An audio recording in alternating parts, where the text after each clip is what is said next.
Hello guys, welcome back to my channel bite and bored with Teju. So నేను ఈరోజు అయితే ఏం చేద్దాం అనుకుంటున్నాను తెలుసా? బ్యాగ్ అయితే ప్యాక్ చేసుకుంటున్నా. ఎందుకు అనుకుంటున్నారా? రేపు నేనైతే మా ఊరికి స్టార్ట్ అయిపోతున్నాను. అది కూడా దసరా ఫెస్టివల్కి. మాకు దసరా ఫెస్టివల్ చాలా special. So come let's pack my bag. First ఈ బ్యాగ్లో అయితే నేను ప్యాక్ చేసుకుందాం అనుకున్నా, బట్ చాలా పెద్దది అయిపోతుందని చెప్పి తీసి అన్ని పక్కన పెట్టేశాను. ఆ తర్వాత నాకు కావాల్సినవన్నీ నేనైతే బ్యాగ్లో పెట్టేసుకున్నాను అనమాట. ఈ నెట్ ఫ్యాబ్రిక్ మిగిలింది, అది మా మేనకోడలికి ఫ్రాక్ అయితే కుడదామని తెచ్చాను. అది కూడా మీకు చూపిస్తాను ఎలా వచ్చింది ఫైనల్గా అనేది. తర్వాత ఈ ఫ్యాబ్రిక్స్ అన్నీ నేను బయట తీసుకున్నాను. అవి స్టిచ్చింగ్కి ఇవ్వడానికి నేను అవన్నీ కూడా ప్యాక్ చేసేసాను. అవన్నీ నేను కాకినాడలోనే స్టిచ్ చేయించుకుంటా.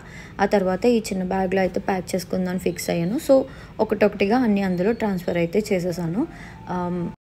ఇది మమ్మీ శారీతో చేసిన అవుట్ఫిట్. సో మమ్మీకి ఒకసారి చూపిద్దామని చెప్పి తీసుకెళ్తున్నా. ఆ తర్వాత ఇదే నా దసరా అవుట్ఫిట్ అనమాట. నేను దీంతో గెట్ రెడీ విత్ మీ చేసి మీకైతే చూపిస్తా. తర్వాత స్కిన్ కేర్, హెయిర్ కేర్ అన్నీ సర్దేసుకున్నాను. ఒక బ్యాగ్లో అయితే పెట్టుకొని అవన్నీ ప్యాక్ చేసేసుకున్నాను. ఇంకేమైనా మర్చిపోయానేమో అని చెప్పి ఆలోచిస్తున్నాను అనమాట.